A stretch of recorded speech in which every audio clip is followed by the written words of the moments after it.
Hello everyone, my name is Erin and welcome back to my channel on finding your path to your best emotional and physical health. As always, please click subscribe if you like what you hear today so you can get notification of more videos as they come out, and also share this information with anybody you think that might need it. We need to gather more people for support in this community regarding these different issues over our health and emotional well-being. And if you feel you need some kind of ongoing coaching and support and a little bit more direct help on some of these issues, please connect with me on the website and I will be more than happy to set you up with that. So with that being said, let's get into today's quick little topic. As you know, if you've been following the series, we're starting to talk more about things that are affecting our relationships that will also affect our overall health.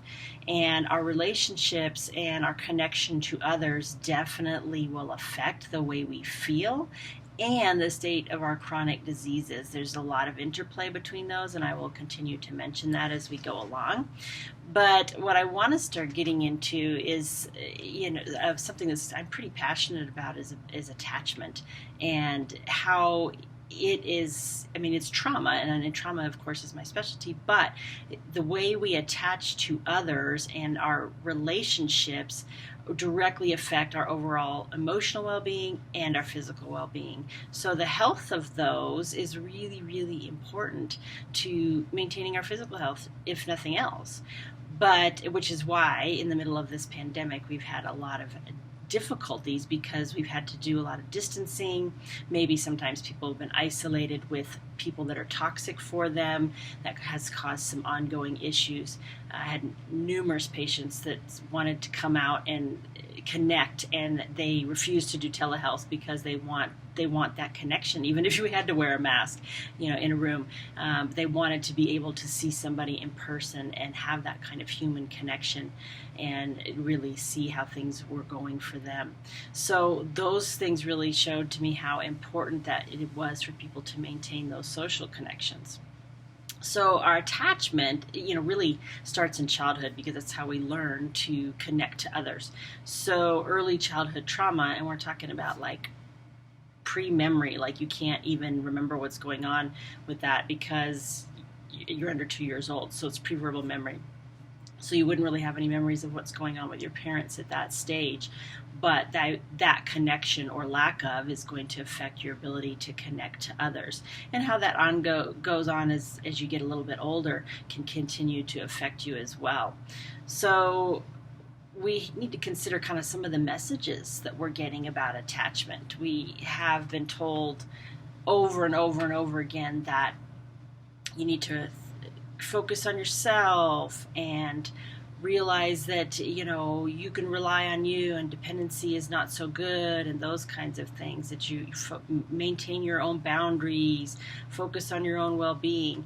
And while that's good in a sense, there's always room for growth in our connection to others. The reason people focus on themselves is because that's really the only thing they can control, right?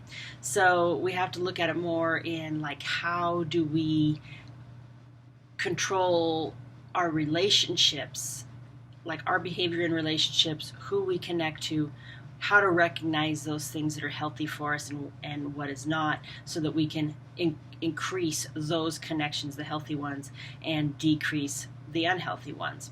So we have to kind of balance that idea of what we can control versus what we are going to engage with and what we'll accept from other people, because we are designed to connect to other people whether we like that or not.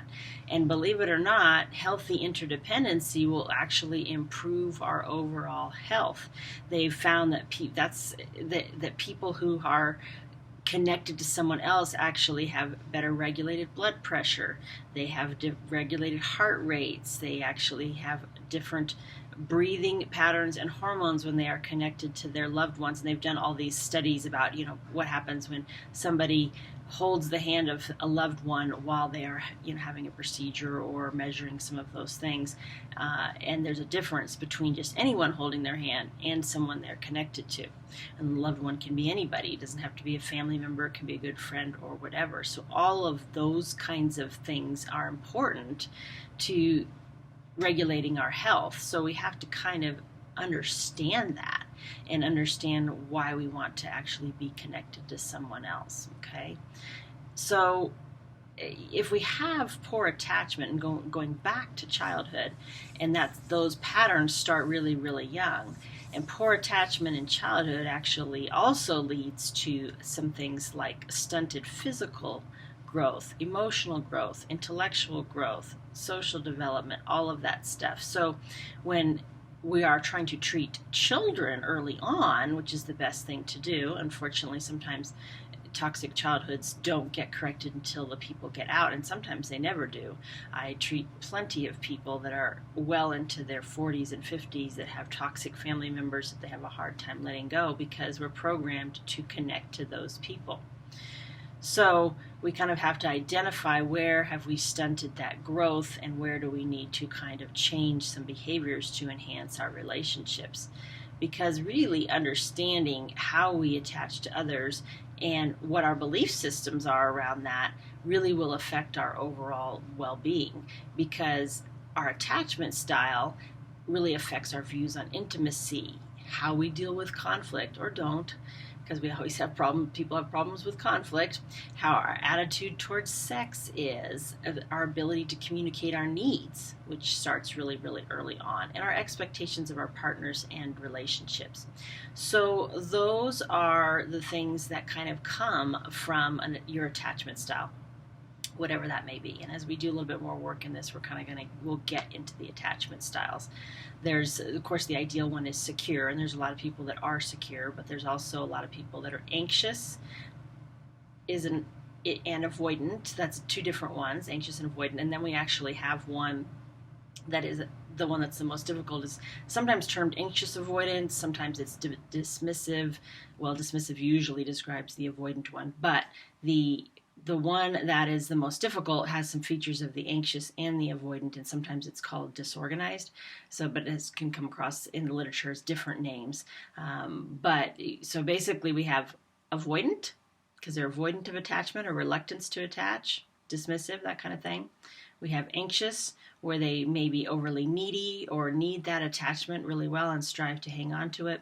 And then we have the anxious avoidant or disorganized, where they're really like, I need it, but I can't have it. I need it. It hurts me, those kinds of things.